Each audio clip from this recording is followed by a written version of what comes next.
बताऊंगी कि घर में क्या बातें होती हैं मेरी शादी को लेके। जो भी कुछ होगा मैं अपडेट दूंगी आप लोगों को। मोनू भैया की शादी चलो मुझसे नहीं, कल वो किसी और से होगी।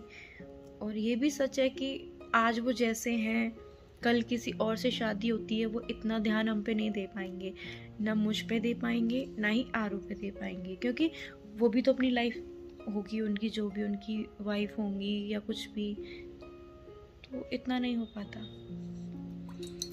तो इसीलिए मेरी फैमिली कहीं बाहर मुझे शादी नहीं करने देगी, मेरी शादी मोनू भैया से ही होगी। फ्रेंड, जैसे कि आप जानते हैं कि सपना को उसके ससुराल का हक ना मिलने का सबसे एक बड़ा कारण ये भी है कि सोशल मीडिया पे आए दिन जो ये वीडियोस बनते हैं सपना के नाम से लेके कि सपना ने तीसरी शादी कर ली, सपना तो अब शादी करने वाली है, सपना के रिश्ते हो रहे हैं।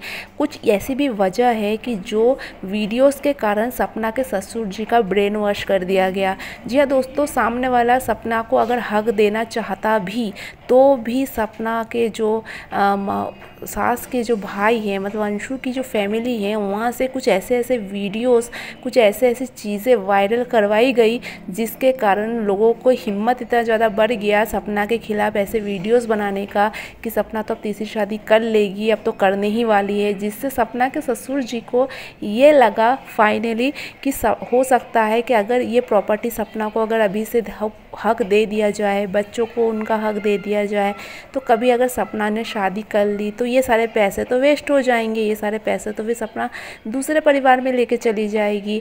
नहीं, अगर ये सब चीज़ें ना होता तो शायद सपना के ससुर जी सपना को उनका हक दे देते। पर क्या ये सही बात है? एक औरत शादी करे ना करे ये उसकी पर्सनल थिंकिंग है, उसकी निजी प्रॉब्लम है। इस वजह से उसका हक खा जाना, उसके बच्चों का हक छीन लेना, ये कहाँ तक उचित है? आप पहली बात तो ये है कि राजवीर की जो कुछ भी चीज़ें हैं, सूरज चौधरी की जो कुछ भी चीज़ें हैं, उसमें सिर्फ सपना का और उसके बच्चों का ही हक बनता है। अब अगर सपना शादी कहीं करती भी है ना करे, ये सपना का पर्सनल डिसीज़न है, पर जो सब चीज़ें सपना का था वो तो सपना का ही रहेगा।